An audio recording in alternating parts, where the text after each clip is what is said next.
আসসালামু আলাইকুম। আমরা জানি গত বছরের আগস্ট মাস থেকে ভারত বাংলাদেশি নাগরিকদের জন্য তাদের ভিসা সীমিত করে রেখেছে। বিশেষ করে মেডিকেল, জরুরি এবং স্টুডেন্ট ভিসা সীমিত আছে। অন্যান্য যে ভিসাগুলি আছে সেগুলি কিন্তু টোটালি বন্ধ রয়েছে।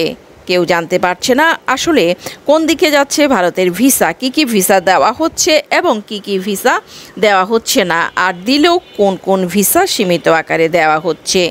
সব কিছুর প্রশ্নের জবাব ভারত এবার নিজেই দিয়েছে। বাংলাদেশিদের ভিসা দেওয়ার বিষয়ে তাদের অবস্থান স্পষ্ট করেছে ভারত।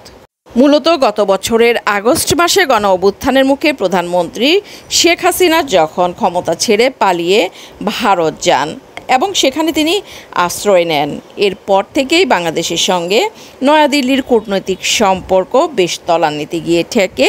এটা কিন্তু আমরা সবাই জানি বা কারো এখন আর অজানা নয়, যার প্রভাব পড়ে বাংলাদেশিদের ভিসা দেওয়ার ক্ষেত্রেও।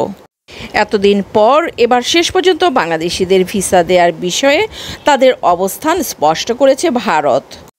দিল্লি থেকে বলা হয়েছে বাংলাদেশি নাগরিকদের জন্য এখন অনেক পরিমাণে সাব এসেনশিয়াল নাম্বারস ভারতীয় ভিসা দেওয়া হচ্ছে। দিল্লিতে পররাষ্ট্র মন্ত্রণালয়ের মুখপাত্র রণধীর জয়সওয়াল গত বৃহস্পতিবার 17 জুলাই এক প্রশ্নের উত্তরে জানিয়েছেন, আমরা বাংলাদেশে ভিসা দিচ্ছি, নানা কারণেই ভিসা দেওয়া হচ্ছে, অনেক পরিমাণে ভিসা দেওয়া হচ্ছে। মুখপাত্র রণধীর জয়সওয়াল বলেন, বাংলাদেশি নাগরিকদের জন্য যেসব ভিসা দেওয়া হচ্ছে সেগুলো হলো মেডিকেল ভিসা, ইমার্জেন্সি ভিসা এবং স্টুডেন্ট ভিসা। বাট ভারত সাম্প্রতিক মাসগুলোতে বাংলাদেশিদের ঠিক কত পরিমাণ ভিসা দিয়েছে সেই নির্দিষ্ট সংখ্যাটা তিনি বলতে পারেননি। তিনি বলেছেন এই ব্যাপারে তিনি জানেন না, জেনে দেন বলতে হবে কি পরিমাণ ভিসা বাংলাদেশি নাগরিকদেরকে ভারত দিয়েছে।